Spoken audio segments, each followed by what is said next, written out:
سيدنا وحبيبنا وشفيعنا رسول الله سيدنا محمد بن عبد الله صلى الله عليه وعلى آله وأصحابه وأزواجه وذريته أن الله يعين درجاتهم بالجنة وينفعنا بأسرارهم وأنوارهم وعلومهم ونفحاتهم وبركاتهم في الدين والدنيا والآخرة ويجعلنا من حزبهم ويرزقنا محبتهم ويتوفنا على ملتهم ويحشرنا في زمرتهم بالعافية والسلامة لهم الفاتحة.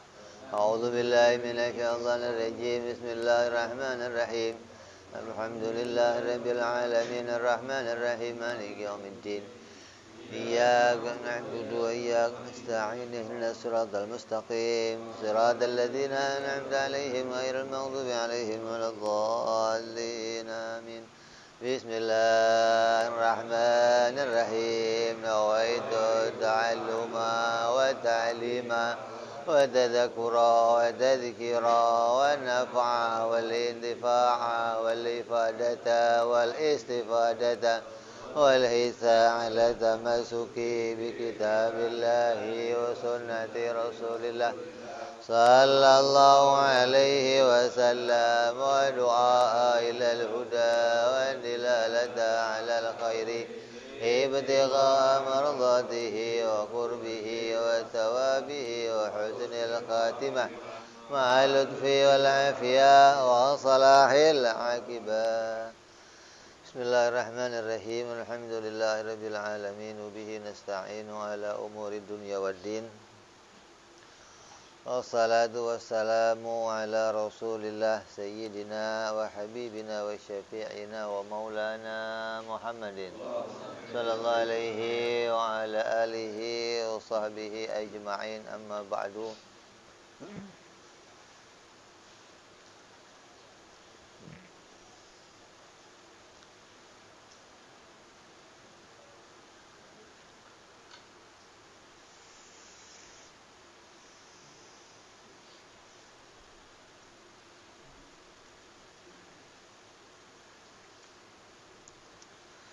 Melanjutkan yang lalu,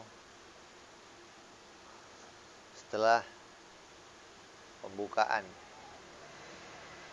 Bismillah, kemudian Alhamdulillah, kemudian wassalatu wassalamu ala Rasulillah, kemudian diteruskan wa ba'du fayaqulul abdul fakiri ila rahmati rabbih al-muta'ali Muhammad bin Syafi'i al-Fudali Asy-Syafi'i qad sa'alani ba'dul ikhwan an u'allifa risalatan fi tauhid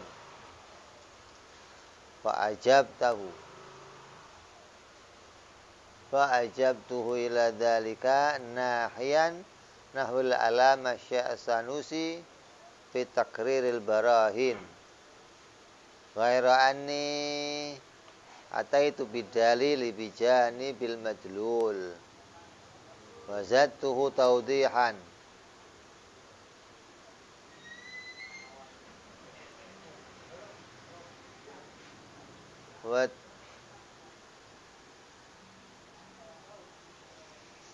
wa zadtuhu tawdihan li ilmi bi qusuri hadha talab wa ja'at bilhamdulillahi ta'ala risalatan mufidatan wa li taqriri ma fiha mujidatan.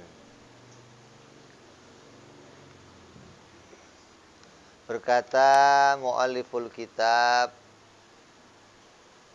seorang al-fakir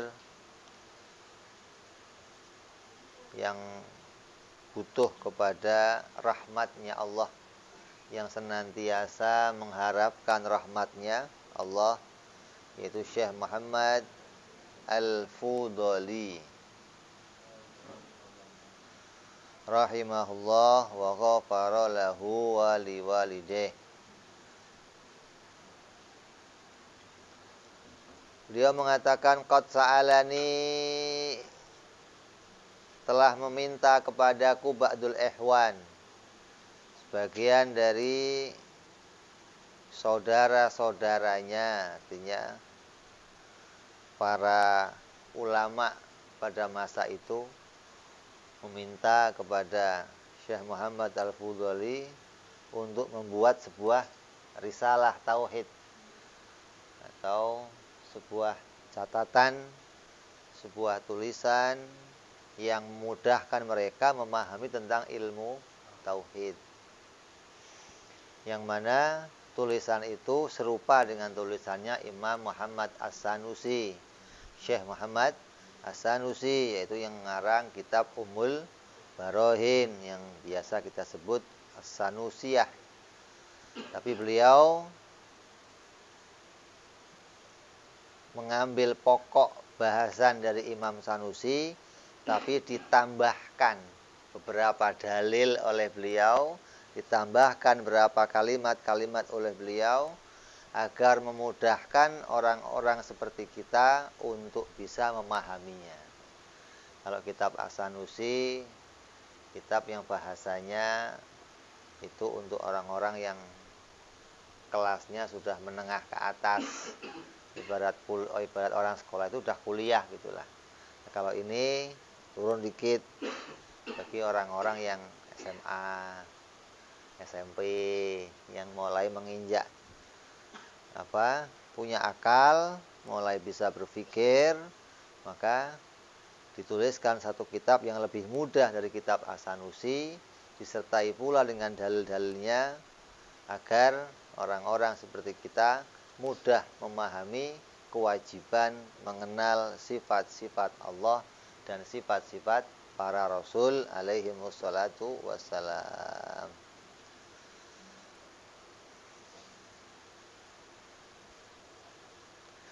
Maka beliau mengabulkan permintaan saudara-saudaranya untuk menuliskan kitab ini dengan mengharapkan pertolongan dari Allah Subhanahu wa ta'ala. Wa samaituha kifayatul awam fima yajibu alaihim min ilmil kalam. Maka beliau menamakan kitab ini Kifayatul Awam, kewajiban bagi orang-orang awam. Kifayah di situ maknanya perkara yang diwajibkan bagi orang awam. Jadi kalau orang ngomong, saya kan orang awam. Kalau awam itu nggak punya kewajiban gitu. Awam itu nggak bisa jadi alasan dirinya nggak punya kewajiban. Ada kewajiban yang mendasar. Artinya seawam-awamnya kita disuruh mengerti ini, begitulah. Jadi seawam-awamnya kita maknanya orang yang pikirannya nggak terlalu cerdas, orang yang pikirannya nggak jenius, orang yang pikirannya nggak bisa menjangkau yang luas-luas.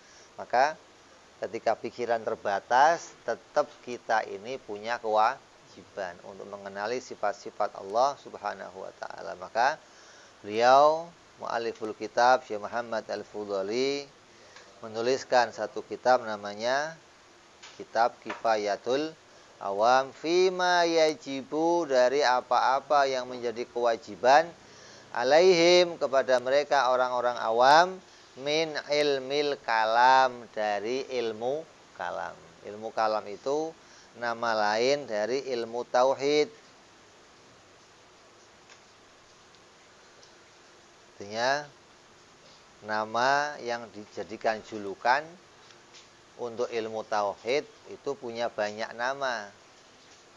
Ada ilmu kalam, ada ilmu hak, ada ilmu yakin, ada ilmu ma'rifat, ada ilmu tauhid. Ini semua julukan untuk ilmu yang mempelajari tentang sifat-sifat Allah dan sifat-sifat para Rasul. Wallahu ta'ala, dan hanya kepada Allah as'alu, aku meminta, kata beliau, ayam fa'abiha, agar menjadikannya manfaat, bahwa hasbi, dan hanya Allah lah tempatku meminta pertolongan, wa ni'mal wakil, dan zat yang paling sempurna untuk mengatur seluruh urusan. Jadi beliau menyerahkan segalanya atas pertolongan Allah Subhanahu wa ta'ala. Jadi kita yang punya pekerjaan, kita yang punya perbuatan, tapi kita sadari perbuatan itu atas pertolongan Allah Subhanahu wa Ta'ala. Jadi kita nggak pernah jadi orang yang bangga diri, nggak pernah sombong, nggak pernah jadi orang yang merendahkan orang lain. Kenapa? Walaupun saya yang berbuat, tapi perbuatan ini dimunculkan oleh Allah. Orang lain berbuat juga dimunculkan oleh Allah. Hingga tidak ada yang bisa mengatakan saya lebih hebat dari yang lainnya. Dari arah semuanya diciptakan oleh Allah. Maju coba. Biar geser. Maju sini. Nah.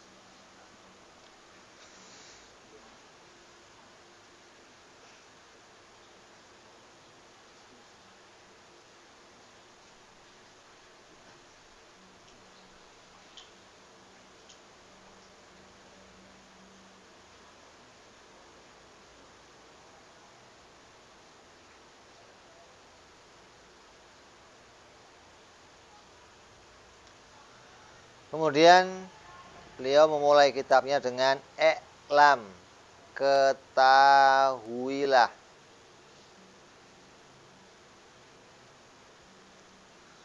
Ketahuilah oleh kalian orang-orang mukallaf. Yang dituntut dari perintah ini adalah liman yata'atta minhul ilma. Bagi orang yang ingin mendatangkan pengetahuan tentang Allah. Jadi yang diajak, ketahuilah.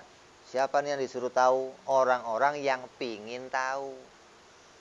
Kalau yang nggak pengen tahu, bodoh amat. Lu mau ngerti, nggak ngerti. Artinya nggak ada ajakan untuk tahu. Kenapa mau nggak pingin tahu?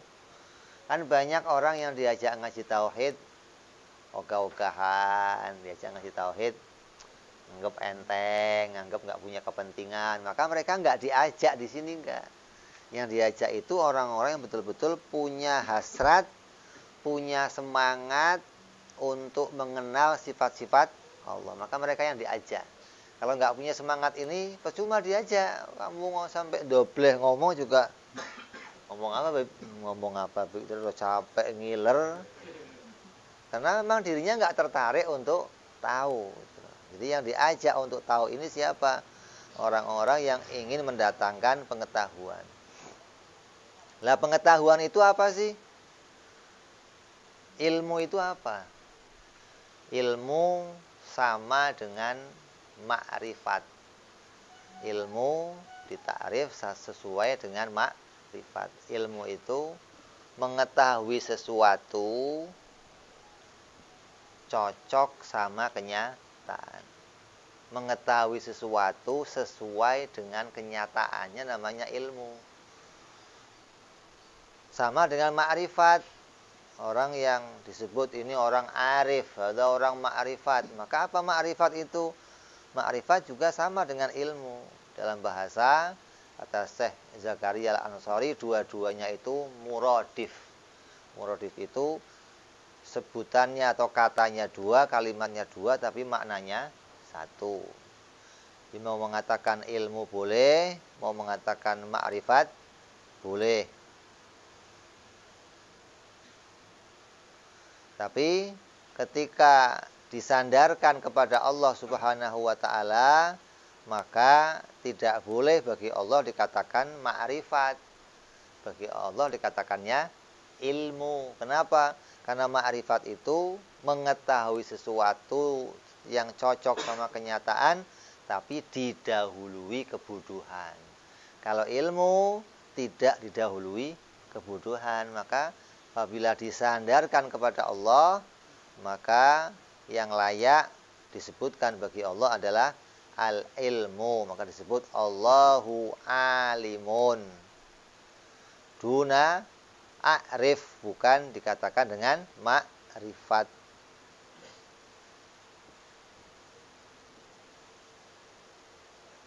Dan diambil pula dengan kata i'lam. Lalu kalau memang ini katanya ilmu dan ma'rifat sama, kenapa nggak pakai kalimatnya ma'rifat saja? Atau orang-orang mukallaf, i'rif, ketahuilah. Maka dipilihnya kalimat i'lam karena mengambil sesuatu yang cocok sama Al-Quran. Dalam Al-Quran dikatakan fa'lam annahu la ilaha illallah. Maka dari kalimat itulah musannif mengambil persamaan dengan apa yang difirmankan oleh Allah dengan kalimat i'lam. Apa yang harus saya ketahui? Anahu yajibu ala kulli muslimin ayya'rifa khamsina aqidatin wa kullu aqidatin yajibu alaihi ayya'rifa laha dalilan ijmaliyan au tafsiliyan. Apa yang harus saya ketahui? Yang harus kamu ketahui adalah semua yang berkaitan tentang sifat-sifat Allah. Semua yang berkaitan tentang hak-haknya Allah. Semua yang berkaitan tentang apa yang bersangkutan untuk kita ketahui agar kita tahu perbedaan antara makhluk dan khalik. Kalau kamu nggak tahu ini, maka kamu akan jadi orang yang tertabrak pada hak-haknya Allah. Kamu akan melewati batas yang menjadi hak-haknya Allah. Hingga nanti akan kamu persamakan antara Allah dan makhluk. Atau Allah punya sifat-sifat makhluk. Kenapa? Karena kamu persamakan kedudukan antara Tuhan dengan makhluk. Seperti orang yang mengatakan Allah ada di atas. Orang yang meyakini, mengimani Allah ada di atas, berarti dia telah mengumpulkan dua perkara. Sifat makhluk dan sifat Tuhan. Dikumpulkan jadi satu pada Allah. Sesuatu yang punya tempat itu pasti makhluk. Entah itu di atas, di bawah, di kanan, di kiri. Setiap yang punya tempat pasti makhluk. Semua yang punya tempat pasti perkara baru.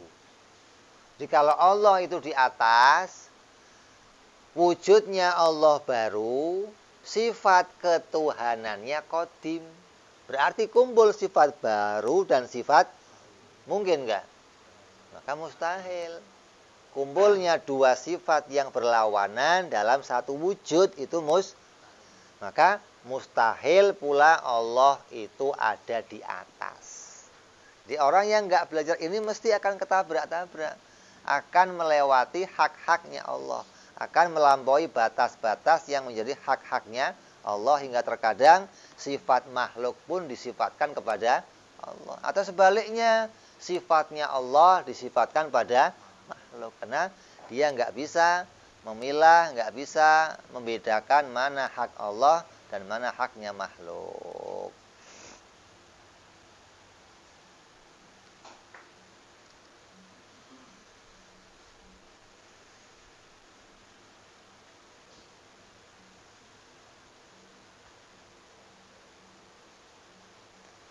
Maka orang itu harus mengetahui sebagaimana Allah Subhanahu wa ta'ala memerintahkan kita, memberitakan kita, qul huwallahu ahad. Wahai Nabi Muhammad, katakanlah kalau Allah itu esa. Berarti kamu harus kenal sifat-sifat Allah. Mana buktinya? Itu Nabi ngajarin.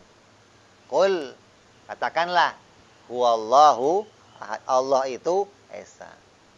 Allahu somad. Allah itu zat yang dibutuhkan. Allah itu zat yang bisa memenuhi semua kebutuhan hambanya. Lam yalid walam yulad walam yakun lahu kufuwan ahad.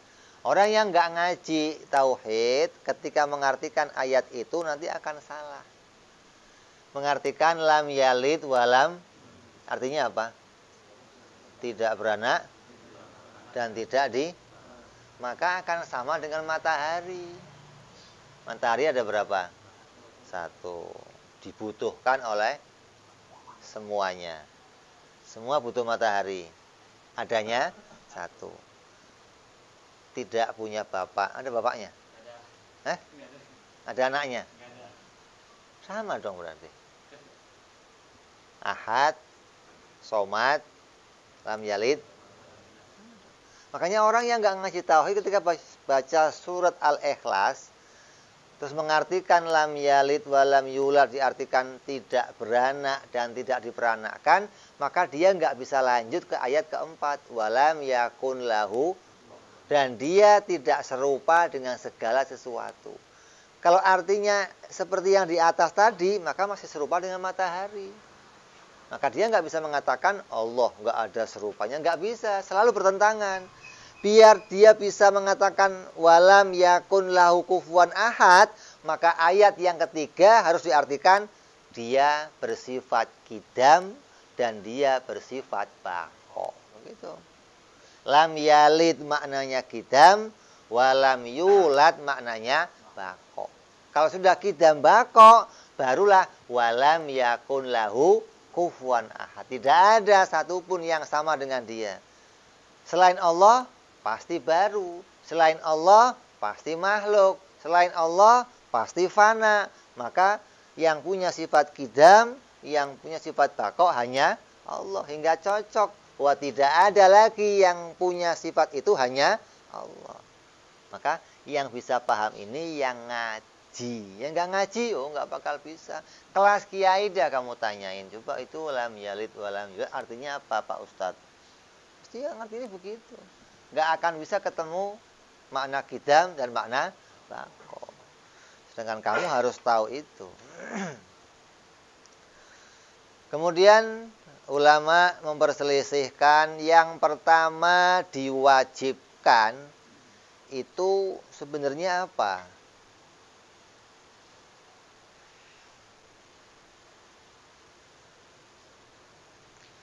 Wa'lam annahu ikhtalafa fi awalil wajibat.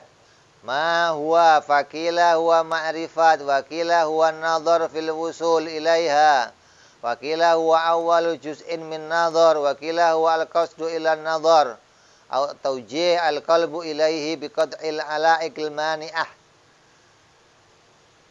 Lahu kal-kabir al-kal-kibir wal hasad wal bughdul ulama. Ada'ina ilallahi ta'ala yusamma dzalika awal hidayah ta'ala lil abdi kama qalahu fi syarhil kubra. Yang pertama saya harus tahu itu apa? Ulama beda. Orang Islam itu yang pertama wajib dia ketahui apa? Oh, kata ulama ada yang mengatakan ya wajib tahu sifat Allah. Kata yang lain, oh bukan itu. Yang pertama diwajibkan itu mikir, bukan tahu. Karena untuk tahu perlu mikir, berarti yang wajib mikir dulu, begitu.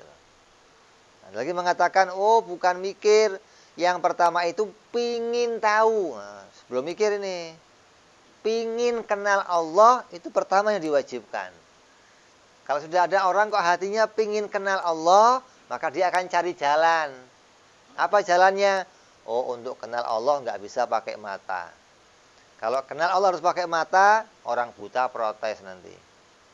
Saya nggak bisa beragama Islam kalau begitu. Maka orang buta juga bisa beragama, berarti kenal Allah nggak bisa pakai mata. Jadi orang yang sudah punya keinginan mengenal Allah, itulah kewajiban pertama. Disebut itu hidayah pertama bagi seseorang yang punya keinginan, punya tujuan untuk mengenal Allah Subhanahu wa ta'ala. Tapi syaratnya akalnya sehat. Apa akal yang sehat?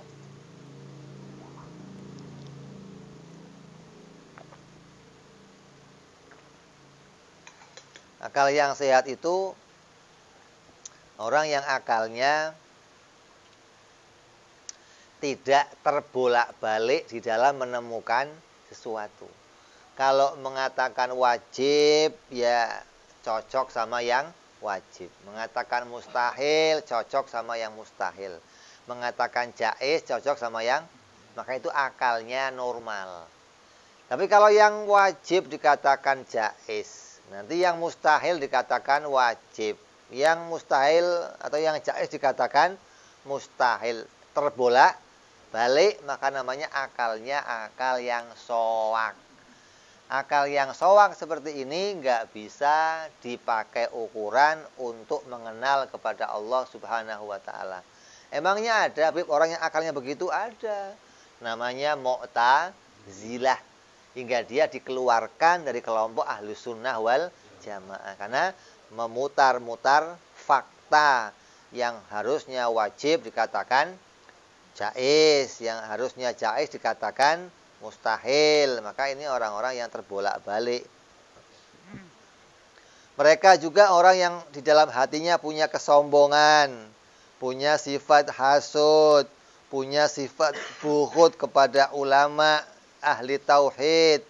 Maka mereka tidak akan bisa menemukan petunjuk dari Allah Subhanahu wa ta'ala. Jadi pertama hidayah, pertama petunjuk yang Allah berikan kepada seseorang yang ingin selamat menemukan kebenaran hakiki, apa itu? Tidak fanatik. Siap menerima kebenaran dari siapa saja. Kalau hatinya sudah menerima ini, siap menerima kebenaran dari siapa saja, itu awal petunjuk dari Allah Subhanahu wa ta'ala.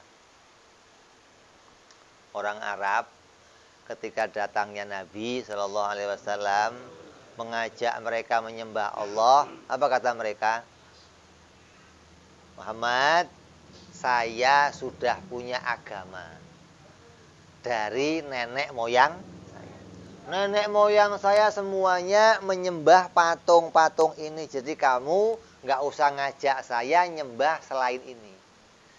Kami semua sudah punya agama dan kami semua sudah yakin pada apa yang diajarkan bapak-bapak kami. Menolak apa menerima? Kenapa alasannya? Fanatik pada pendapat pendahulunya. Apa yang dikatakan bapaknya, pokoknya itulah kebenaran. Maka orang yang seperti ini tidak akan mungkin menerima kebenaran. Anaknya orang Kristen, anaknya orang Buddha, anaknya orang Hindu, anaknya Yahudi, anaknya Nasrani. Kalau mereka masih berpegang kuat pada kata bapaknya, tidak akan bisa menerima kebenaran. Karena siapapun yang ngasih pendapat sama dia, di stop. Saya sudah ikut bapak saya. Kamu nggak usah ngatur saya, nggak usah ngasih tahu saya. Gimana mau tahu kebenaran? Nggak akan bisa nemu kebenaran. Kalau mereka mau melepaskan pendapat bapak-bapaknya, kemudian mengontrol setiap pendapat yang masuk, nah itu awal hidayah. Maka dia bisa menyangkut, bisa nemu pada sebuah kebenaran yang nyata. Tapi kalau masih berpegang, bapak saya pokoknya. Maka ketika Nabi mengajak mereka, mereka jawab seperti itu, kata Nabi apa? Apa kata Nabi? Kamu dan bapak-bapak kamu, moyang kamu goblok semua. Marah nggak digituin? Marah. Kok bisa begitu? Waktu bapak kamu mutusin patung-patung jadi Tuhan, itu keputusannya diambil nggak pakai mikir. Kamu ngikutin bapak kamu juga nggak pakai. Jadi kamu dan bapak kamu goblok semua. Ini ngomongnya fakta, Nabi nggak ngomong. Kenapa? Karena orang yang mutusin patung jadi Tuhan, bagaimana orangnya benar? Bagaimana itu hasil dari berpikir? Kata Nabi, nanya sini, saya tanya, ini Tuhan betulan? Ini Tuhan Muhammad. Ya. Kalau hidungnya rusak gimana? Oh, saya perbaikin, saya tambal. Kalau aku pengen copot, saya ganti yang baru. Kalau pakaiannya kotor, saya cuciin. Lah kok kamu ngurusin Tuhan, apa kamu diurusin Tuhan? Kok jadi kamu ngurusin? Yang pantas jadi Tuhan itu kamu sebetulnya. Mereka jadi makhluk kamu, kok malah dibalik. Patung kamu jadikan Tuhan, kamu jadi, ini nggak kebalik apa? Jadi digituin sama Nabi, maka jadi hujah untuk menyadarkan mereka ini semua bukan Tuhan. Jadi alasan pertama orang itu tidak bisa menerima hidayah apa? Fanatik. Orang kalau sudah fanatik, apalagi fanatik buta, sudah repot sudah. Kalau fanatik nggak buta mending. Fanatik nggak buta itu dia masih mau ngontrol kebenaran orang yang menjadi panutannya. Oh, agama dari bapak saya mau tahu bapak saya ini benar apa enggak, coba saya mau kontrol omongannya. Lah, La ilaha illallah itu kalimat benar. La ilaha illallah itu sebuah kebenaran. Muhammad Rasulullah sebuah kebenaran. Orang yang nggak nemu ini berarti dia tertutup dari kebenaran. Orang yang sudah tertutup dari kebenaran, jangankan kamu yang ngajak, jangankan kiai, nabi yang ngajak nggak bisa. Kenapa? Khatamallahu ala qulubihim wa ala sam'ihim wa ala absarihim. Allah menutup mata hatinya, mata kepalanya ditutupin, mata telinganya ditutupin, artinya nggak bisa melihat dalil. Ditampakkan mukjizat di depan matanya, sihir ini. Kan berat. Mukjizat Allah tunjukkan sama Fir'aun, sihir. Abu Jahal, sihir. Ya. Orang yang sudah ditutup hatinya nggak akan mungkin bisa menerima kebenaran. Nah, dasar utamanya apa? Adanya fanatik dalam dirinya. Jadi kalau kamu kok pingin beres, pingin keluar dari ini, maka kamu harus menghilangkan fanatik. Siapa saja yang ngomong, saring. Benar atau enggaknya, pikirkan dulu. Jangan terus kamu putusin, oh yang ngomong dia mesti salah. Lah kok ini mutusin bagaimana sih? Setiap omongan itu mungkin saja salah, mungkin saja itu menurut ahli bahasa, menurut ahli mantek itu demikian. Setiap omongan siapa saja, omongannya makhluk, itu mungkin saja benar, mungkin saja salah, kecuali kalamnya Allah Subhanahu wa taala. Kalamnya Rasulullah sallallahu alaihi, maka itu enggak mungkin salah. Kalam selain itu mungkin saja benar, mungkin saja, hingga omongan bapak kamu juga begitu, gitu loh maksudnya. Jangan terus, oh kalau bapak saya ngomong pasti, lah yang jamin pasti benar siapa? Bapak kamu nabi. Ini yang bapaknya nabi aja kadang nggak mau ikut. Kanan sih. Bapaknya nabi. Ngomongnya mesti, tapi nggak mau ikut. Kenapa? Terkontaminasi dengan lingkungannya. Di Kanan itu dia terjebak dengan lingkungannya. Ketika lingkungannya semua memusuhi bapaknya, dia terpengaruh dengan lingkungan. Dia nggak mau ngontrol lagi ini benar atau enggak. Maka orang-orang yang di dalam dirinya ada fanatisme, ada taklid sama pendahulunya, maka nanti di akhirat kata Allah ingatkan, dia akan mengatakan, lau kunna nasma'u wa naqilu ma kunna fi ashabis sa'ir. Andai dulu saya mau mendengarkan, andai dulu saya mau berpikir, maka saya sekarang nggak masuk dalam api neraka. Jadi kekeliruan seseorang itu meninggalkan fa'lam, meninggalkan berpikir, meninggalkan untuk cari tahu kebenaran. Orang yang sudah nggak mau cari tahu ini, udah nggak bakal selamat, enggak. Yang ada penyesalan. Lah nyesel kok di akhirat, itu nggak ada gunanya. Nyesel di sini masih ada gunanya.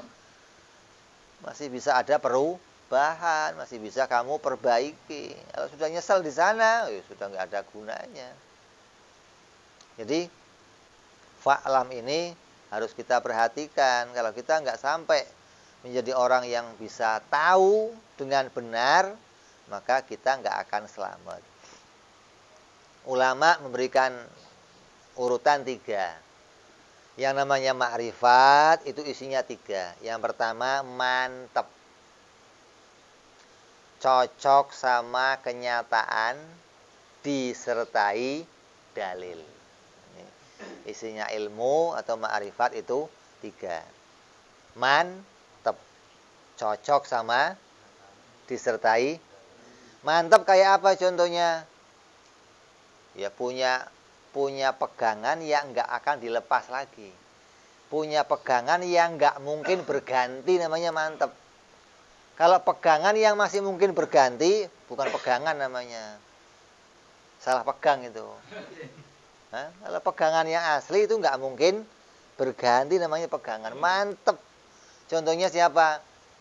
orang Kristen kamu bayar 10 juta. Orang Kristen pulang dari gereja, kamu kasih 10 juta. Pak, tolong masuk Islam, mau nggak? Kenapa? Mantep. Dianggap agamanya benar. Kalau dia nggak mau. Nah itu mantepnya itu mantep yang pakai ilmu nggak?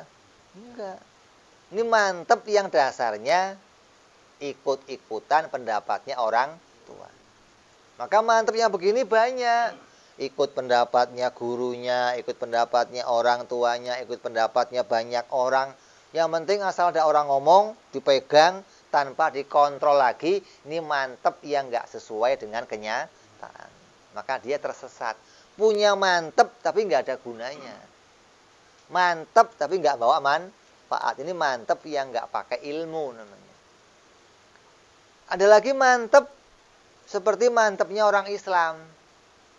Orang Islam mantep kalau Tuhan itu satu. Orang Islam mantep kalau Allah itu pencipta langit bumi. Ini mantepnya orang Islam cocok sama kenyataan.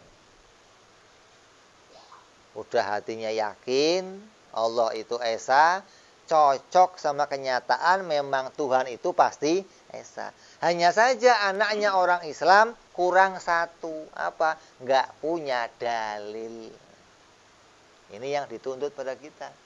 Yakinnya sudah, mantepnya sudah, cocok sama fakta, sudah, tinggal cari dalil. Untuk apa dalil? Agar kamu nggak geser-geser lagi dari keyakinan ini. Kamu yakin tapi nggak punya dalil, akan terombang. Ketika ada orang ngomong begini, apa iya? Orang ngomong begini, apa iya? Tapi kalau kamu punya dalil, kamu nggak akan terombang. Udah nggak usah pakai dalil, yang penting pegang aja. Namanya taklid, menyesatkan juga. Jadi kamu yakin doang nggak pakai dalil ya salah. Kenapa? Karena kamu akan rawan tidak tahu itu benar atau salah. Jadi yang paling baik bagaimana? Kemantepan kamu harus pakai ilmu yang cocok sama kenyataan. Terus kamu punya dalil. Kamu punya bukti yang mengantarkan pada kebenaran. Hingga kamu nggak akan lagi berubah dari pendapat kamu itu. Kamu akan konsisten dalam pendapat kamu itu sampai kapanpun. Sampai nanti yang nanya malaikat sekalipun kamu nggak bergeser lagi. Jangankan yang nanya orang. Kenapa? Karena ujian manusia nanti akan berada pada puncak hidupnya. Akhir hayatnya akan ada namanya sakaratul maut. Di mana Allah jadikan ujian. Ujian yang beratnya apa? Ujian seperti kamu ketemu Dajjal.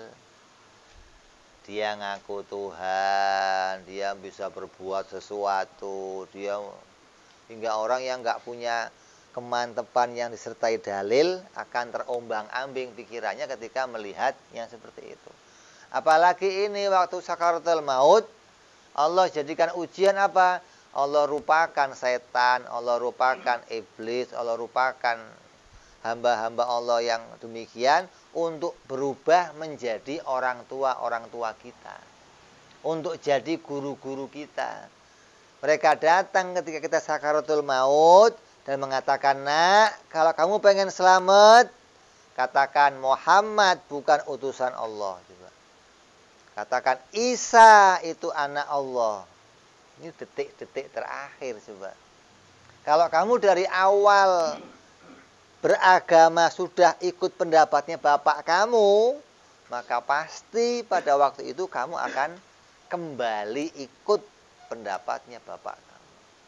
Kalau memang kamu bangun agama karena ikut-ikutan kata orang tua. Kayak ini bahayanya. Ini resikonya. Orang yang dalam beragama taklid, ikut pendapatnya orang lain, maka di akhir hayatnya, di puncak hidupnya, maka dia akan mendapatkan sesuatu yang berat. Sakaratul maut itu mendadak, mengagetkan, dan waktunya cepat. Kamu ngetesnya begini, kamu dikagetin aja coba. Keluarnya apa? Kebun binatang. Apa keluarnya istighfar, apa keluarnya? Coba ngetes. Ini kalau saya lagi anteng, coba saya kagetin begitu ya. Ini keluarnya apa? Nah itu yang keluar itu yang tersimpan dalam hati. Lah kalau kamu nggak pernah menyimpan la ilaha illallah Muhammad Rasulullah di sini ketika datang sakaratul maut, kamu nggak bisa ngomong apa-apa. Karena waktunya mendadak, mengagetkan dan sangat cepat. Kamu nggak punya kesempatan, ntar dulu, saya tak mikir dulu, itu nggak bisa. Itu mah tilang polisi itu bisa begitu kamu. Tunggu, sabar. Jangan buru-buru Pak, jangan buru-buru, nggak bisa. Nggak ada urusannya ya begitu. Sehingga kita penting disuruh memulai dari sejak sekarang ini agar kita bisa sesuai dengan apa yang disabdakan Nabi Muhammad SAW. Kata Rasulullah, man akhiru kalamihi la ilaha illallah dakhalal jannah. Siapa yang akhir ucapannya bisa mengucapkan la ilaha illallah maka dia masuk.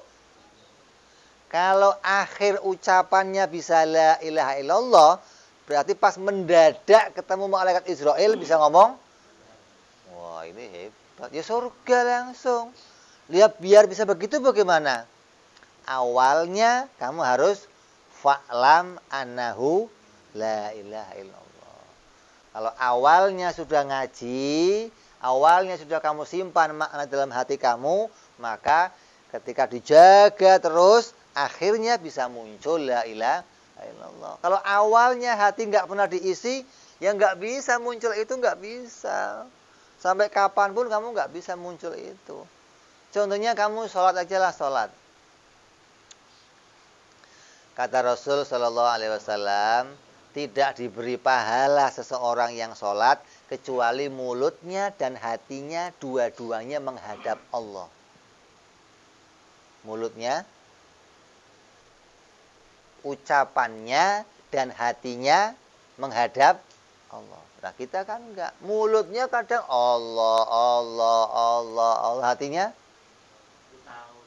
pasar, sekolahan, pelabuhan, token, tagihan motor, itu muncul semua. Mulutnya Allahu Akbar, kayaknya luar biasa. Orang lihat khusyuk bener.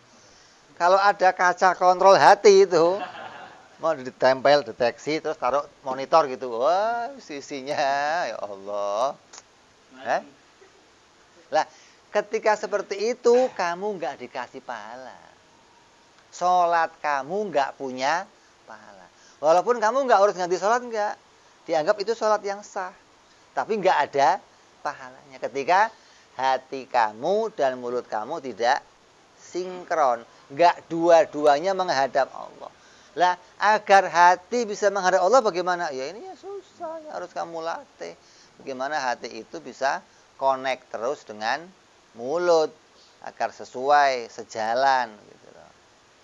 Jadi ini kewajiban bagi tiap-tiap manusia, tiap-tiap anaknya orang Islam untuk mengetahui sifat-sifatnya Allah Subhanahu wa ta'ala. Kalau sampai nggak tahu ini, maka iman kita, Islam kita, keimanan kita diperselisihkan oleh para ulama.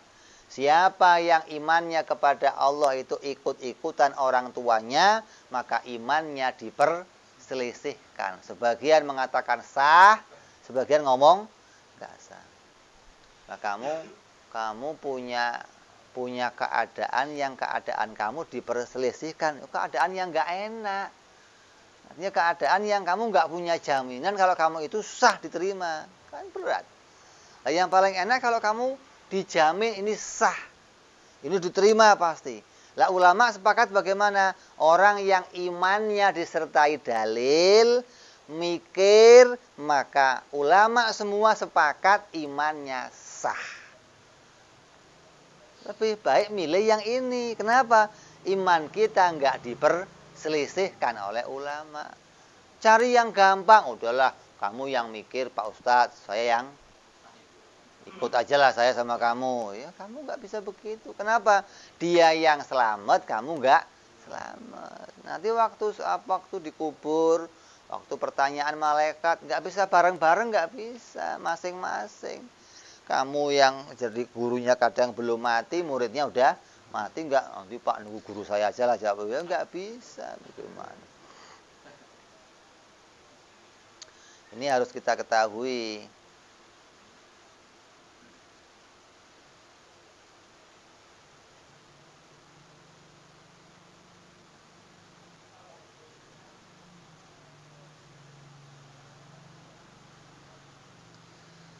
Jadi hukumnya berpikir itu bagaimana?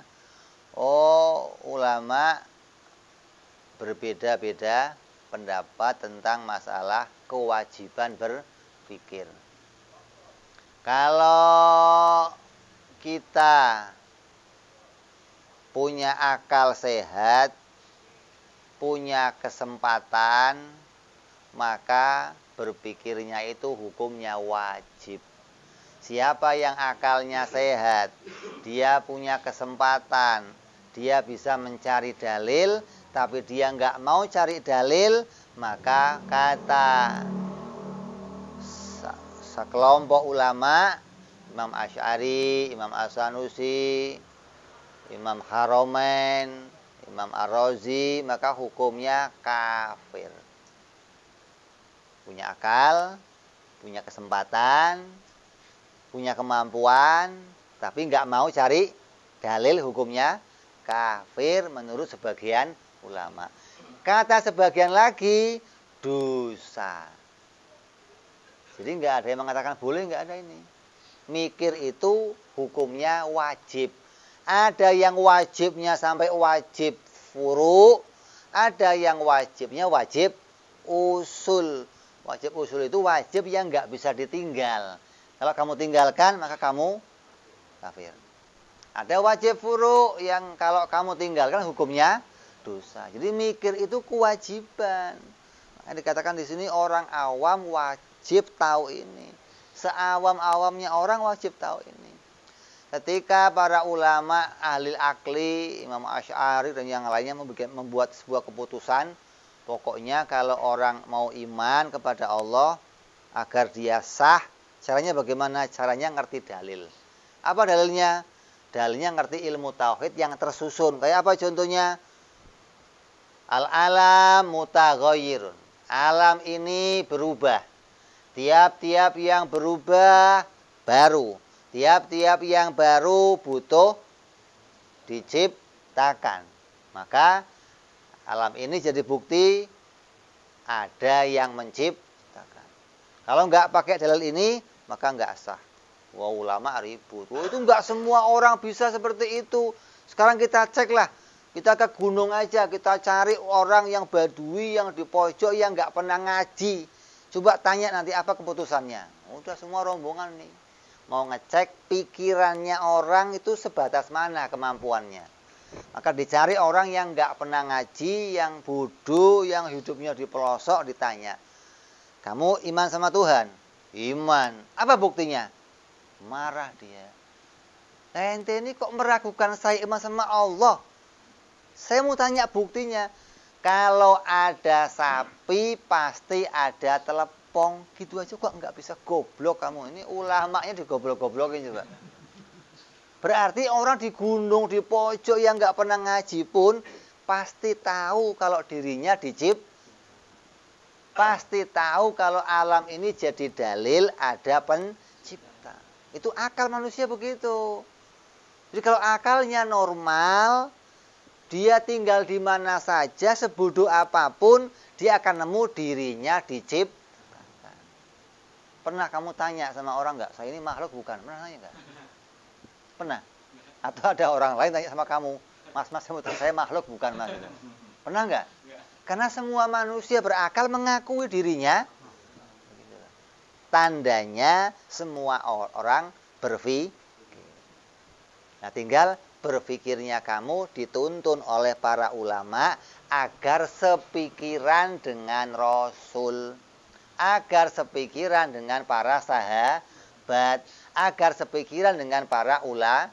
Kalau kamu mikir sendiri, nanti kesasar jadinya Syiah. Nanti kesasar jadinya Mu'tazilah. Gara-gara apa? Mencoba mikir sendiri keluar dari tuntunan ulama, keluar relnya para sahabat, hingga nggak cocok sama pola pikirnya Rasul Shallallahu Alaihi Wasallam. Nah, kalau sudah nggak cocok sama Nabi gimana? Ya nggak jadi pengikut Nabi. Mulut kamu cocok sama Nabi, gerakan kamu cocok sama Nabi, tapi pikiran kamu nggak cocok, ya kamu nggak selamat. Oh, yang diukur di sana itu nanti ketakwaan kamu, iman kamu kepada Allah, bukan dohirnya lagi yang diukur. Bagaimana iman kamu cocok nggak dengan apa yang diimani oleh Nabi Muhammad SAW. Kalau cocok, kamu selamat. Kalau nggak cocok, ya kamu nggak selamat. Maka ukuran inilah yang jadi tuntunan, jadi tuntutan seseorang untuk mengetahui kewajiban mengenal sifat-sifat Allah. Jadi kalau ada akalnya sehat, bisa mikir, satu mengatakan wajib usul, satu mengatakan wajib furu. Kalau nggak punya kemampuan gimana? Akalnya lemot, akalnya lemah, kayak orang idiot, orang yang tell me, gimana? Maka dia tidak berdosa ketika dia beragama mengikuti pendapatnya orang lain. Kenapa? Memang nggak punya kemampuan berpikir. Lah saya tanya, kamu bisa mikir semua nggak? Nggak idiot nggak? Kalau idiot, sekolah ke SLB dulu, dapat ijazah baru bebas mikir. Nah, saya punya suratnya tuh. Diajak ngaji, ayo ngaji tauhid. Oh iya, bebas mikir, bebas nazar kan, gimana? Karena memang agama memberikan keringanan bagi orang-orang yang tidak punya kemampuan.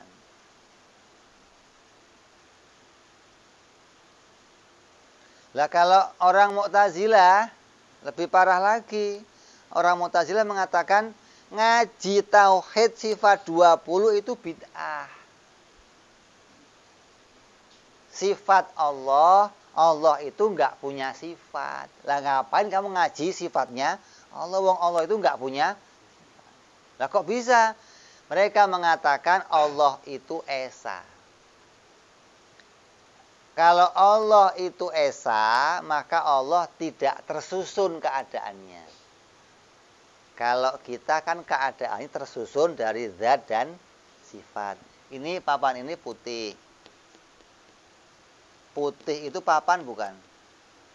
Putih dan papan berapa perkara? 2, zat dan. Nah, kalau Allah seperti ini berarti Allah 2 perkara. Ada zatnya, ada. Jadi 2, nggak bisa esa.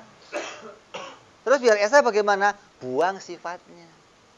Maka baru itu asli esa. Zat doang katanya.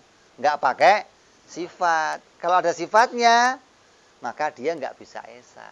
Jadi ngaji tauhid yang mempelajari sifat 20 hukumnya bid'ah, kata mereka. Justru sebaliknya dengan kita. Meninggalkan ngaji tauhid hukumnya bid'ah. Coba ini kan berlawanan. Ini mau ikut yang mana coba? Yang satu ngomong ngaji tauhid sifat 20 bid'ah.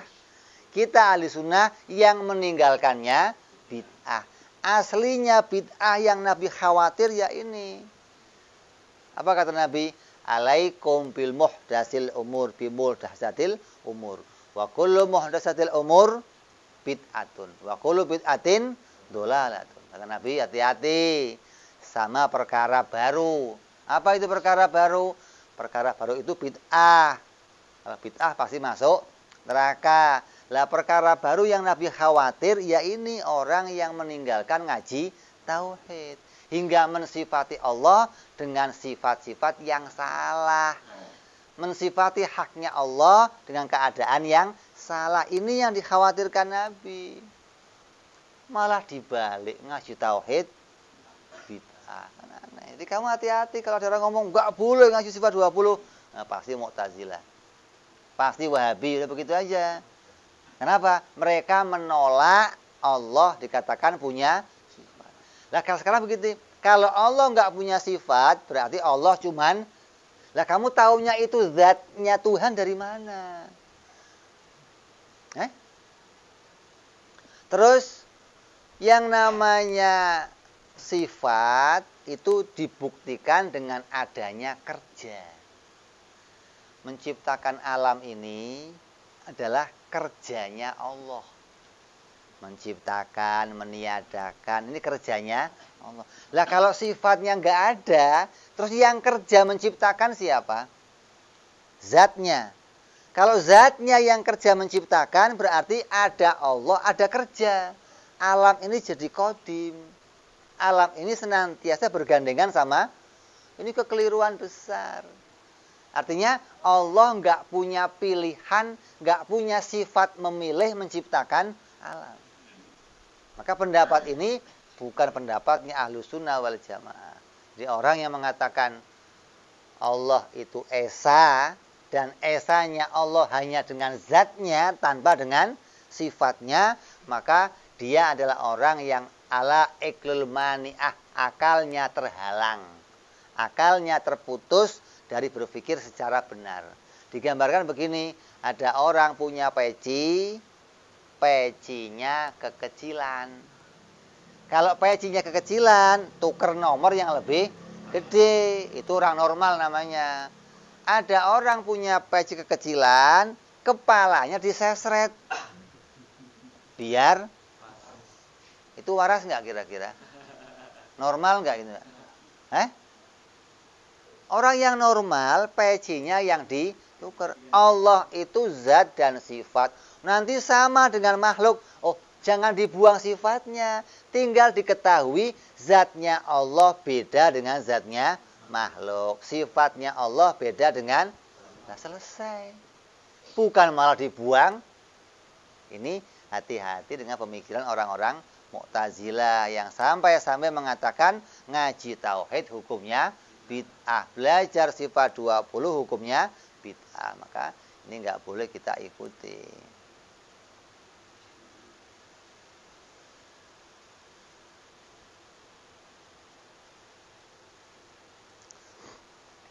Terus dari pendapat ini jadi kesimpulan pula bahwa setiap hukum itu bersumber dari syariat. Mikir itu perintah syariat. Mikir itu perintah syariat. Bukan perintahnya diri kita sendiri, bukan. Tapi itu perintahnya syariat. Artinya yang harus mikir siapa? Yang harus mikir ya orang yang sudah balik. 15 tahun baru kewajiban mikir. 15 tahun baru kewajiban sholat. Jadi kalau ada anak kok umur 9 tahun, umur 10 tahun belum balik, wajib sholat enggak? Wajib belajar ilmunya sholat enggak? Enggak wajib. Mikir wajib enggak? Enggak. Begitu balik baru wajib mikir. Baru wajib kenal Fatihah. Baru wajib kenal sholat. Itu ketika usia 15 tahun. Tapi kalau pas usia itu baru kenal, ya repot. Nanti waktunya kamu ngerjain baru mau belajar. Waktunya kamu sholat baru ngaji. Ya kan berat. Makanya oleh ulama, oleh orang tua kita, sebelum usia 15 tahun dibiasakan kita kenal sholat, kenal mikir, kenal sifat-sifat Allah. Biar ketika pas 15 tahun hukum terjadi, kamu sudah bisa. Sholat udah bisa, Fatihah udah bisa, kenal Allah sudah hafal sifat-sifatnya, tinggal menambahkan apa yang jadi kewajiban-kewajiban. Maka ulama mengajarkan sebelum kita usia 15 tahun sudah dibiasakan paham hukum-hukum agama. Padahal kewajibannya usia 15. Nah, ini pendapatnya Imam Abu Hasan al-Asy'ari yang menjadi pedomannya Imam Ahlussunnah wal Jamaah yang mengatakan kullu ahkam bisyar'i. Setiap hukum itu harus pakai syar'i, lakin Bisyartil akli. Tapi syaratnya punya akal. Jadi hukum itu pakai syariat, tapi yang bisa menjalankan orang yang berakal. Akalnya bagaimana? Ya akal yang sehat tadi. Jangan akal yang seperti Mu'tazilah, akal yang normal, maka dia yang bisa menjalankan hukum-hukum syar'i. Beda dengan pendapatnya orang Mu'tazilah. Kata Mu'tazilah apa? Hukum itu pakai akal. Nggak perlu pakai syariat. Andai Nabi nggak datang, akal sudah bisa tahu hukum mana baik, mana jelek. Itu Mu'tazilah coba. Jadi kata dia, Nabi itu ya datang boleh, nggak datang boleh. Kan Allah sudah kasih kita akal. Maka akal sudah cukup jadi alat menemukan mana baik, mana buruk. Ini salah alat. Akal itu bukan alat nemu baik dan nemu buruk, bukan. Baik dan buruk hanya bisa ditemu dari hukum syariat, bukan pakai akal. Contoh. Ini mau bicara sekarang ini. Orang mau memunculkan kebudayaan. Dianggap budaya itu penemuan akal. Hingga agama harus ikut sama. Ini Mu'tazilah semua ini. Hingga mau diganti Pancasila ketuhanan yang berkebu. Artinya apa? Agama, hukum agama ikut kepada akalnya. Apa yang ditemu manusia tentang akalnya, agama ikut itu. Nggak boleh akal ikut agama, nggak boleh kata mereka. Ini Mu'tazilah, hati-hati. Jadi di Papua yang namanya orang pakai koteka itu orang yang sudah menutup aurat. Ya. Sudah dikatakan orang yang baik. Kalau ada undangan formal, undangan terhormat, dia pakai itu, cukup nggak? Cukup kata mereka. Makanya coba acara adat mereka. Ada yang segede gitu. Ada yang ngepang segala. Kata mereka sudah cukup. Ini sudah suatu kehormatan gitu loh. Lah kalau dia pakai itu ke Jawa, datang ke acara di sini, kamu undang kawinan gitu, terus datang, terhormat nggak? Berarti kebudayaan itu, penemuan akal mereka nggak bisa jadi ukuran baik, gitu loh. Apa yang mereka ukur itu baik di tempat lain, berarti kalau akal mau jadi hukum, nanti hukum berbeda-beda jadinya. Kalau akal memutusin suatu aturan akan beda-beda. Kata kamu rokok baik enggak? Kata istri kamu? Jadi yang betul mana? Kamu apa istri kamu? Ya udah enggak cocok. Dua ini sudah enggak cocok. Baru urusan udah enggak cocok kamu. Apalagi urusan yang lainnya, kebudayaan, orang mau. Budaya itu hanya kebiasaan suatu daerah, maka dia harus dicocokkan sama hukum syariat. Kalau dia cocok syariat, boleh diteruskan. Kalau nggak cocok syariat, ditinggalkan. Ini mau dibalik. Kalau daerah itu punya kebiasaan minum arak, agama harus terima kebudayaan itu. Kan berat ini. Itu namanya akalnya jadi hukum. Akalnya jadi hakim untuk ngatur hidupnya. Mana baik, mana buruk kata, ini nggak bisa, rusak yang begitu. Ini Mu'tazilah mengambil pedoman hidupnya dari arah itu. Maka kita katakan apa? Kamu bukan ahlu sunnah. Kamu keluar dari ahlu sunnah wal jamaah. Kenapa? Keputusan kamu sudah berbeda. Timbangan kamu nggak sama dengan kami. Kamu nggak akan akur sama kami, nggak akan. Lah ya wong satu timbangannya pakai timbangan normal, dia pakainya sekilo ini kayaknya. Kamu pakai timbangan, kan mau akur bagaimana ya nggak akan akur. Kata dia enggak sekilo ini. Timbang sini enggak perlu, saya udah tahu ini pasti sekilo. Kamu kok tahu dari mana? Jadi kamu nggak akan akur sama orang-orang Mu'tazilah. Lah, yang sebenarnya akal itu untuk apa? Pendapat yang ketiga datang dari Imam Abu Mansur Al-Maturidi. Satu dari Imam Asy'ari, satu Mu'tazilah, satu Imam Maturidi. Asy'ari mengatakan hukum pakai syariat. Adapun akal hanya sebagai syarat. Akal mengikuti syariat. Ini pendapat kita ini Ahlussunnah. Mu'tazilah sebaliknya, agama ikut akal. Akal jadi pedoman. Kalau syariat nggak ada nggak apa-apa, yang penting ada akal. Oh, ini nggak bisa jadi patokan kita. Yang ketiga kata Imam Abu Mansur Maturidi mengatakan apa? Akal itu kerjanya hanya makrifat kepada Allah. Nggak punya tugas lain, nggak punya. Akal nggak bisa nentuin mana baik, mana buruk. Akal hanya bisa menentuin mana Tuhan, mana bukan Tuhan. Itu kerjanya akal.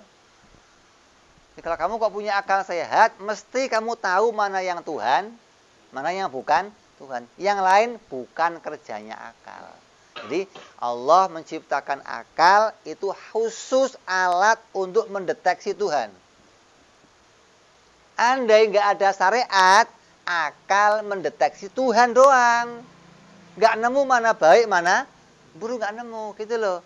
Makanya kalau kamu cari orang di Papua, di Baduy, di pojok-pojok yang nggak pernah dijamah manusia, mesti akalnya nemu Tuhan. Tapi nggak bisa nemu baik dan buruk. Bukan kerjanya akal baik dan buruk itu. Kalau nemu Tuhan, semua bisa nemu. Kalau punya akal. Jadi Imam Maturidi mengkhususkan, kalau mau bicara akal, maka akal itu khusus alat untuk mengenal kepada Allah Subhanahu wa Ta'ala. Gambarannya kayak hidung. Hidung itu alat untuk menerima aroma. Selain aroma, nggak bisa. Kalau yang nggak ada aromanya, hidung nggak ikut campur gitu loh. Kayak warna.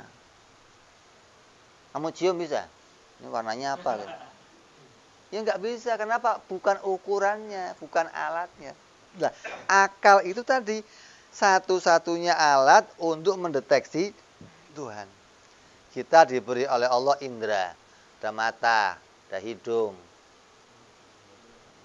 lidah, kulit, telinga. Maka semua indera ini tidak bisa dipakai mendeteksi Allah. Nggak bisa nemu Allah, nggak bisa. Kamu mau nemu Allah pakai mata, nggak bisa. Pakai telinga, nggak bisa. Pakai hidung, nggak bisa. Pakai rabaan, nggak bisa. Pakai lidah. Alat kamu kenal Allah, nemu Allah hanya pakai akal. Maka Imam Maturidi mengkhususkan akal itu hanya untuk bicara sifat-sifat Allah dan sifat-sifat para Rasul alaihi wassalatu wassalam. Kenapa sih? Karena kerjanya akal cuma 3. Nemu wajib, nemu mustahil. Selain ini bukan kerjanya akal. Akal nggak ngerti apa itu wajib, sunnah, haram, makruh. Bukan kerjanya akal itu. Akal nggak punya urusan sama itu, nggak punya. Akal punya urusan sama mana yang wajib, mana yang mustahil, mana jaiz. Ini gula, ini teh, air putih, saya kasih gula. Ditanya, akal, manis nggak? Manis boleh nggak? Manis boleh. Akal nggak ada urusan. Manis ini, kata siapa manis? Kata akal manis boleh? Boleh. Akal nggak ngerti yang lain, nggak ngerti. Akal ngerti cuma jaiz, wajib atau sudah itu begitu. Kalau kamu ini manis, itu urusan lidah, bukan urusan saya. Kalau urusan saya itu jaiz. Manis ya boleh, nggak manis. Itu akal begitu. Jadi akal nggak punya urusan lain sama hukum-hukum, nggak punya. Semua hukum itu jalan dari Nabi Shallallahu Alaihi Wasallam. Kalau Nabi nggak datang, kita nggak punya aturan ini semua, nggak punya. Kalau nggak ada Rasul yang datang, kamu nggak akan kenal tata cara ibadah, nggak akan. Kalau ada orang ngomong, bisa saya kenal baik buruk nggak pakai Nabi, bohong.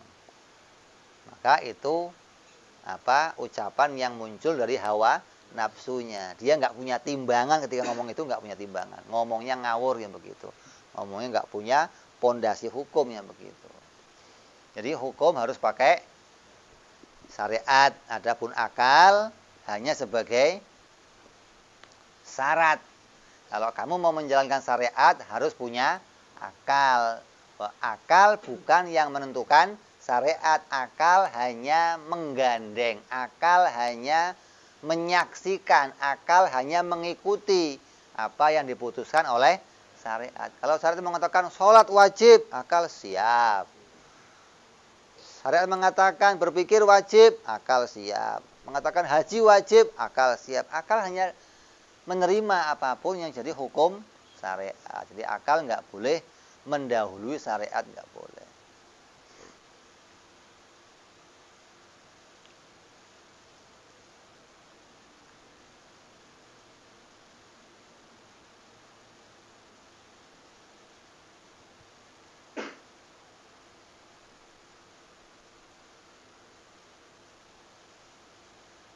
Nah terus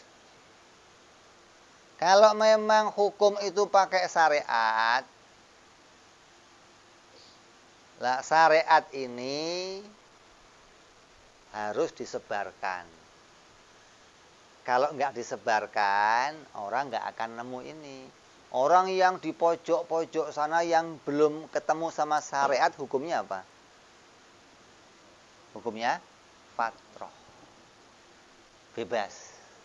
Jadi nggak bisa diputuskan. Pokoknya siapa aja yang punya akal wajib kena ini. Oh nggak bisa. Untuk jalannya hukum harus ketemu Nabi. Kalau dia nggak pernah ketemu Nabi, nggak pernah ketemu utusannya Nabi, ulamanya, pewarisnya, maka dia bebas dari hukum. Nggak terkena aturan nggak. Selamat dia dari hukum. Nggak bisa disalahkan dia. Karena dia nggak menerima peraturan. Jadi kalau ada orang kok di pojok mana hidupnya masih primitif, nggak pernah ketemu manusia, dari tempat dia nggak pernah ada yang keluar ke kota, pokoknya hidupnya di situ aja, nggak ketemu manusia sampai mati, maka matinya masuk surga. Karena dia berposisi sebagai orang fatroh. Walaupun nyembah berhala, walaupun nyembah batu, walaupun nyembah api, hukumnya selamat. Nggak bisa disalahkan. Karena dia tidak mendengar berita syariat. Nah terus, kalau orang-orang sebelum Nabi bagaimana? Orang-orang sebelum Nabi, seperti orang tuanya Nabi, mereka posisinya sebagai apa? Ahlil fatroh. Kenapa fatroh? Karena belum ada berita agama yang sampai pada mereka. Jadi semua orang tuanya Nabi yang nggak kebagian dakwahnya Nabi, maka mereka dalam posisi fatroh. Nah orang fatroh semuanya masuk surga. Maka orang tua Nabi semuanya orang-orang ahli surga. Kalau ada yang mengatakan orang tua Nabi neraka, goblok. Geblek sekalian. Kenapa? Dia keluar dari hukum syariat dan hadis. Syariat Qur'annya jelas mengatakan, kami tidak akan mengadab suatu kaum hatta nab'atha rasul, hingga kami mengutus rasul.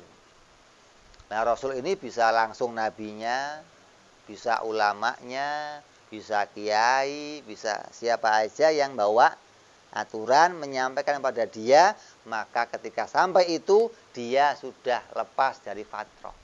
Kalau belum kebagian ini, maka dia masih masuk kelompok orang fatrah. Hingga orang tuanya Nabi, abahnya Nabi, ibunya Nabi, mereka semuanya dalam keadaan fatrah, ahlul fatrah, dan mereka ada dalam surganya Allah subhanahu wa ta'ala. Kalau dia mengatakan, bapak ibu Nabi di neraka, kenapa? Karena bukan orang Islam. Oh, ini jahilnya luar biasa. Nah, apa alasannya mengatakan kafir? Yang mengkafirkan itu hukum apa? Begitu loh. Kalau enggak mengatakan bahwa, oh hukum pakainya akal. Yang mengatakan itu pasti orang Mu'tazilah yang mengatakan kebenaran bisa diperoleh pakai akal, nggak usah nunggu syariat. Maka ini bukan pendapat kita. Maka hati-hati sama kelompoknya orang-orang yang mengatakan orang tua Nabi ada di dalam neraka. Sampai-sampai ulama ahlu sunnah lebih menguatkan lagi bahwa apa? Ada sebuah hadis Maruwiya an Urwah an Aisyah, dari Siti Aisyah radhiyallahu anha zaujati Rasul sallallahu alaihi wasallam, anna Rasul sallallahu alaihi wasallam sa'ala rabbah ayyuhya lahu abawayh. Rasul pernah meminta kepada Allah agar Allah menghidupkan kedua orang tuanya, fa ahyahuma lahu, dan Allah menghidupkan keduanya. Coba hadis ini.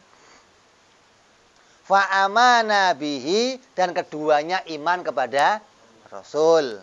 Terus summa amatahuma, kemudian dimatikan kembali keduanya. Artinya apa? Agar surganya bersama Rasul. Kalau surganya orang fatroh itu nggak kumpul sama surganya orang-orang ahli syariat. Ahli syariat, orang yang punya amal diberi surga sendiri, orang yang fatroh punya surga. Agar orang tua Nabi bersama Nabi, maka dibangkitkan oleh Allah dan diimankan kepada Rasul, kemudian dimatikan kembali hingga dia masuk kelompoknya orang yang punya amal, hingga nanti surganya bersama Rasul Shallallahu Alaihi Wasallam. Ini hadis. Orang-orang ahli hakikat meyakini ini hadisnya benar. Orang-orang ahli syariat mengatakan apa? Hadisnya dhaif. Kata orang ahli hakikat apa? Yang dhaif pikiran kamu, gitu. Bukan hadisnya. Otak kamu cekak, nggak ngerti jaiz bagi Allah. Bagi Allah apa hukumnya? Jaiz. Kok ngidupin orang tuanya Nabi? Yang lain dihidupin banyak. Bahkan sampai Abu Thalib. Siapa itu? Paman ayahnya itu meninggal dalam keadaan tidak bersyahadat. Maka dikatakan dalam hadis yang lain, Nabi membangkitkan pula dia dan mensyahadatkannya. Lah kalau Abu Jahal kenapa enggak Abu Lahab? Udah ada tulisan Quran, tabat yada abi lahabi watab. Enggak bisa diotak-atik kalau itu sudah putus hubungan, sudah ketok palu kalau itu. Mau dibangkitkan juga paling sehelo doang, mati lagi. Udah nggak ada gunanya. Nah, kalau Abu Thalib nggak ada nas di Quran. Justru malah nasnya nas yang baik-baik semua. Menceritakan tentang bagaimana perjuangan Sayyidina Abu Thalib membela Rasulullah Sallallahu Alaihi Wasallam. Jadi Allah memberikan Nabi mukjizat untuk menghidupkan mereka, disyahadatkan, kemudian dimatikan kembali hingga bisa iman kepada Rasul Sallallahu Alaihi Wasallam. Ini urut-urutan yang harus kita ketahui tentang kewajiban-kewajiban ini. Jadi kita tahu apa yang dimaksud dengan fa'lam. Ketahuilah apa yang harus kita ketahui, apa permulaannya, tahunya sebatas mana, dengan apa kita tahu. Ini kita harus tahu urutannya nih. Hingga kamu pegang hukum ini nggak sembarangan, nggak dikatakan ikut-ikutan. Tapi saya tahu memang ini hukum yang diatur oleh Rasul Shallallahu Alaihi Wasallam. Begini caranya, begini aturannya, dan puncaknya sampai mana. Mudah-mudahan kita semua senantiasa oleh Allah dijadikan orang-orang yang berakal, akalnya diberikan kepahaman, hatinya diluaskan oleh Allah, diberikan iman yang kokoh, iman yang kuat, iman yang punya dalil, iman yang disahkan oleh Allah Subhanahu wa taala, hingga kita bisa berkumpul bersama para ulama penulis kitab ini nanti di akhirat, di surganya Allah Subhanahu wa taala insyaallah. Kita akan lanjutkan yang akan datang, bicara lagi ala kulli muslimin insyaallah. Wallahu a'lam bishawab. Ila hadratin nabi al-fatihah. أعوذ بالله من الشيطان الرجيم بسم الله الرحمن الرحيم الحمد لله رب العالمين الرحمن الرحيم مالك يوم الدين إياك نعبد وإياك نستعين اهدنا الصراط المستقيم صراط الذين أنعمت عليهم غير المغضوب عليهم ولا الضالين آمين يا ربنا اعترفنا بأننا اقترفنا وأننا أسرفنا على الأعضاء إشرافنا فتوب علينا توبة أغسل كل حوبة واستر لنا عوراتي وأمن روعتي واغفر لوالدينا ربي ومولودينا والآل والإخوان وسائر الإلان أو جيرة أو صحبة والمسلمين أجمعين ربي فضلا وجودا منا لا باكتساب منا بالمصطفى رسولي صلى وسلم ربي عند الحبي وآله وصحبه دادا طنس صحبي في البدء والتناهي سبحان ربك رب العزة عما يصفون الحمد لله رب العالمين.